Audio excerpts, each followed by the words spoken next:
Occasion ఏదైనా location ఎక్కడైనా తెలుగువారి వేడుక అంటే ఆలివ్ మిఠాయి ఉండాల్సిందే.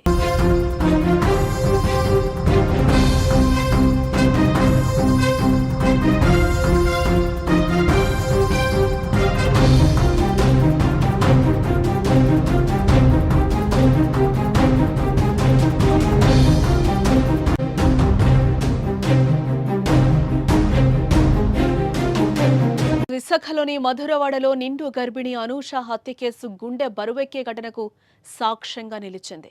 ప్రసవానికి ముందు రోజే భర్త చేతిలో హత్యకు గురవ్వడం కలిచివేస్తోంది.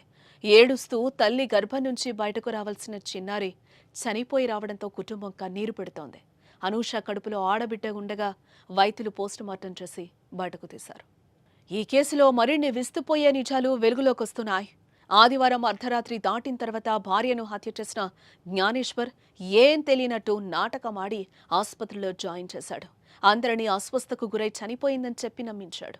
కానీ స్నేహితురాలి తల్లి హత్య విషయాన్ని బయటకు తెచ్చింది. అనూష శరీరం నల్లగా ఉబ్బిపోవడం, మెడపై ఉన్న మచ్చతో అనుమానం వ్యక్తం చేసింది. ఇవే విషయాలను పోలీసులకు తెలియచేయడంతో వాస్తవాలు బయటపడ్డాయి.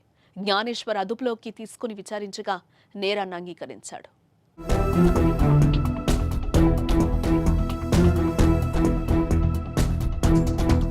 జ్ఞానేశ్వర్ కుట్రలు ఒక్కొక్కటిగా వెలుగు చూస్తున్నాయి.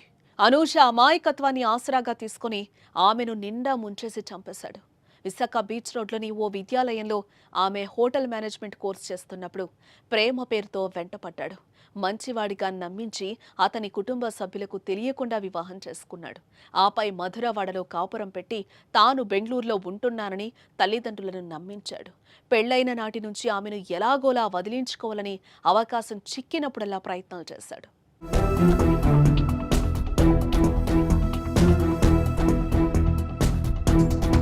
క్యాన్సర్ పేరు చెప్పి విడాకులు తీసుకునే ప్రయత్నం కూడా చేశాడు. కానీ అనూష మాత్రం జ్ఞానేశ్వర్తోనే జీవితమని తెగేసి చెప్పింది.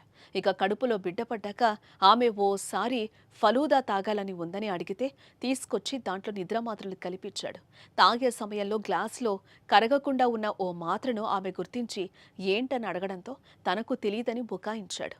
బిడ్డ పుట్టాక వదిలించుకోవడం కుదరదని ఆమె ప్రసవానికి ముందు రోజే చంపేశాడు. ఇలా తల్లి బిడ్డ మరణానికి కారణమైన జ్ఞానేశ్వర్ను కఠినంగా శిక్షించాలని డిమాండ్లు వ్యక్తమవుతున్నాయి.